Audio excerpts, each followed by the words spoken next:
Hey ladies and gentlemen, welcome back to the channel. My name is KPZ. You're here on the home of the Slightly Above Average Ship Review. I am actually playing in a fleet match today. Haven't played in a fleet match in a while. Was online last night and I saw my fellow clan member Trent the Bad online playing World of Warships Legends. So I shot him a message, and we ended up in this match. I am in the Warspite B. I think he might be in the Fushan. And maybe this is the Atlantic. I'm really just guessing. I don't know the map name very well. I guess we'll find out sooner or later. But I think this is a pretty exciting match. Obviously, the Warspite is a really nice ship. We've got one of the pay commanders on board with us today. He was like, hey, what are you going to do? I'm like, find somebody to shoot at over here and shoot at them from the safety of this island in front of us. So that's what I'm using for cover. I don't really get a lot of incoming fire that I remember from my port side. So we're going to shoot across the map here using the range and accuracy of the Warspite. I would have never paid money for the Warspite B. I think I got it out of a crate. Personally, I think you guys know that I have an extremely low opinion of B ships and W ships and whatever other camo only reskin, but it's a different ship according to Wargaming. I think it's just the cheapest and stupidest thing ever. But I use the Warspite B for the pay commander, and I use the regular Warspite for Cunningham. So that's why we're in the Warspite B. You can see the accuracy. We did hit the Mutsu from way downtown. And right now we're going to start reversing our rudder. I said I didn't take a lot of damage from the left side. Well, maybe I was not being totally accurate. I would love to shoot at the Mutsu some more, and we are going to shoot, but I don't think we're going to hit anything. And so instead I'm going to re-target a different ship. Torps are coming in. Trent is spotting for me up there from inside the smoke screen. I really don't need him to spot anybody right now. I'm working on a reload. He's being attacked, and I would love to shoot at whoever is shooting at him. I think he's just realizing now deep water torpedoes aren't going to do a whole lot. So at the end of the day, I am going to choose a different target here in New York because the destroyer is not visible to me. And he is in a smokescreen, so he can't spot as of this moment. Coming into the scene is the Ismail, one of our teammates. The Ismail, I think, is going to absolutely evap somebody here in a minute. It's going to be funny to see. Trent falls back to get a little spotting on. He's also having to dodge torps. There's the Königsberg. I'm going to shoot at the Königsberg here in just a minute. Or Königsberg, pardon me. But the Ismail, first blood dev strike, his shells beat me to it. And that is the Russian battleship power right there, pure selenium, getting it done for our teammate. All right, we are going to move up. There is the Mutsuki, who we tried to kill and failed. I believe there's another destroyer up here, maybe an English one. There's the Gallant, and we still got the New York out there. So I'm going to adjust fire, maybe, for the Gallant. And I told my teammate, hey, I'm pushing up, get up here if you can. But I am going full speed ahead. And it would have been nice if I had HE loaded or thought about switching to HE, but I did not. Meanwhile, the Gallant takes out the Ismail, so RNG giveth and RNG taketh away right there. Right now, each team's lost a couple of ships. The red team has a very small lead. All right, Gallant, we are getting our turrets lined up. Trent is coming up from behind and shooting at the Gallant. I am going to shoot at the Gallant, and I am going to fuck the Gallant up. And some secondaries are starting to go off. He goes into a smoke screen. That was probably pretty smart.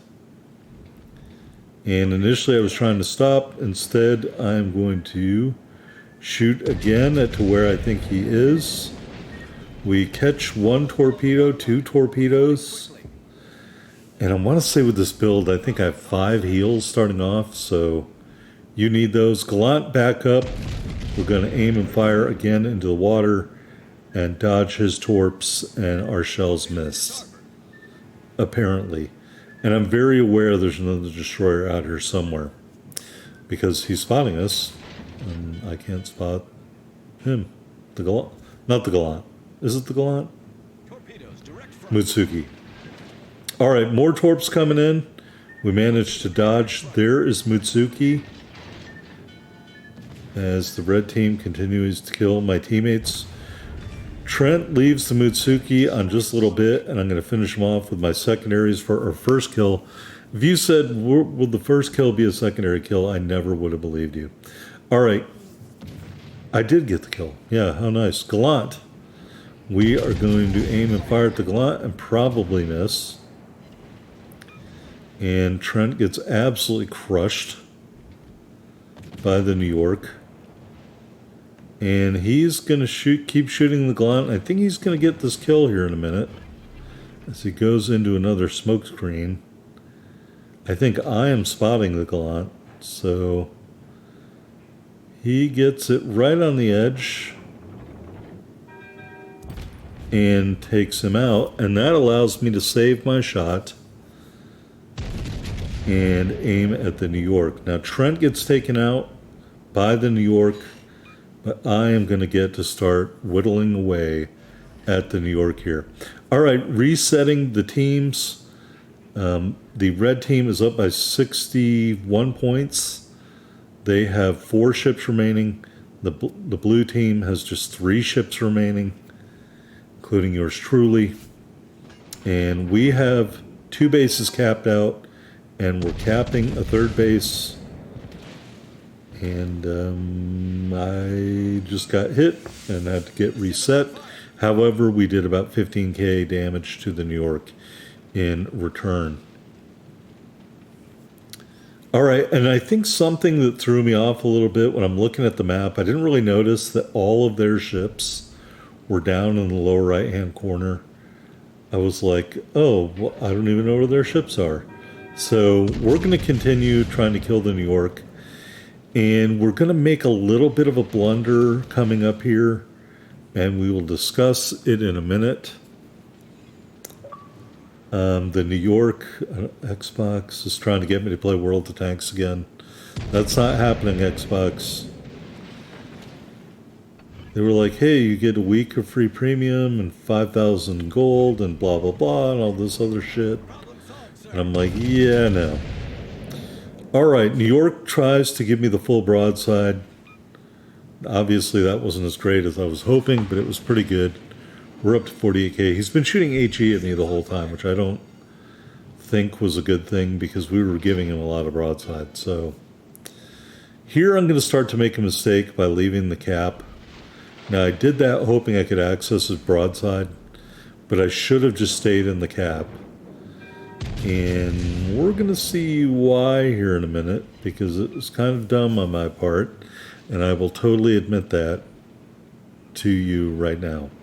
All right, we are aiming for the front bow plate, and we didn't really do a whole lot of damage there.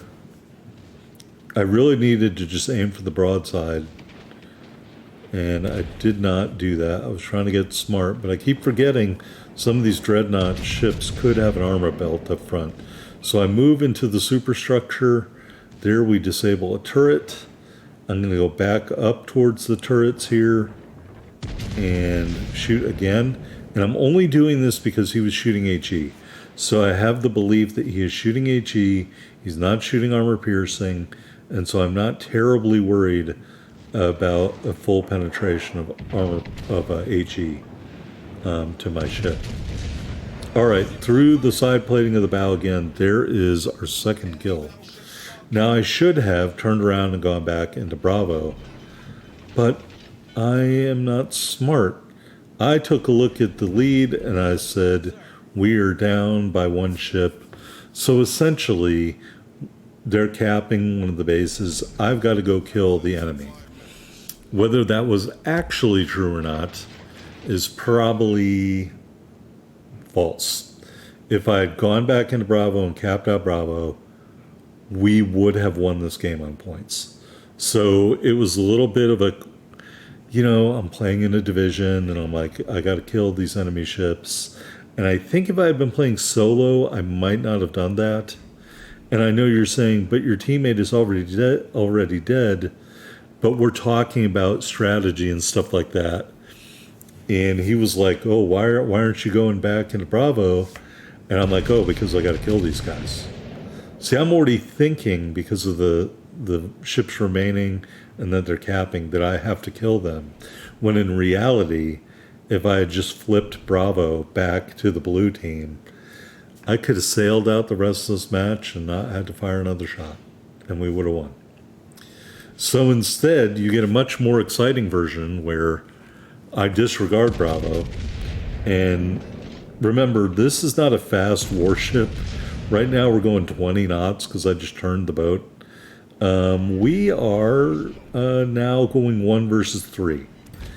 And I thought I got the kill there, but my teammate in the Indefatigable launched a torpedo and finished that ship off. So it's now 1 versus 2, and we're up by about 100 points. All right, and so I'm going to turn this into a nail biter. While we're doing that, there's going to be like a minute of me just sailing this ship very slowly towards the Charlie Cap. While I'm doing that, I want to say I appreciate everybody's support. I am continuing to make ship videos. I did buy the new campaign. I did buy Moltke or Moltka. I did buy Indefatigable. I had a Moltka video, but I wanted to maybe see if I could get a better one. So that's why you're seeing this video instead. So I will try to bring you those videos in the upcoming weeks. And then, of course, Wisconsin, presuming that I unlock that, which I'm planning to do. So, just when I thought I was done with this game, we're starting to lose interest in this game. Wargaming got my interest back by introducing more historical ships. And I know Wargaming is very torn between historical ships that attract people like me and fantasy spaceship ships that attract 12-year-olds. What can I say? Just when I thought I got out, they pulled me back in. All right. So I will hopefully bring those videos to you of the Moltka and the Indefatigable in the upcoming weeks. All right. They got a Mutsu B and a Bayern. The Mutsu B is going for a Kraken. Now, I love Krakens and I love Kraken fails. But even better is when you deny the enemy team a Kraken. It's really the best when you get a Kraken while denying the enemy commander his Kraken. That's the best. But short of that, denying a Kraken is also really good. So we've been sailing for like a minute, and my buddy is like, yo, I don't think you're going to have enough time to do this. He said, especially if they're sailing for Charlie. And I said, if they're sailing for Charlie, I fucked you and the entire team. I said, if they are here still, we have a chance because I'm hoping that one of the two ships is really damaged. And if I can knock them out, we can still win. And so he's like, yeah, there's under a minute left. They're getting 3 more points than we are every couple of seconds. So it was kind of nail-bitery. Right now, we're up less than 20 points. We're up by 20 points right now. And the clock is ticking down. And I'm just like, will we have enough time? Because I've got to kill one of them for us to be able to win this match. As you can see, They are just 8 points behind us right now. All right, so we come around the corner of the island. We get the spotted ribbon. There is the Mutsu B. I'm going to get my turret clear. I'm going to fire a full salvo, and we are going to kill the Mutsu B and put this game out of reach for the red team. And of course, the Bayern, if you're shooting HE, that seems like not a great plan.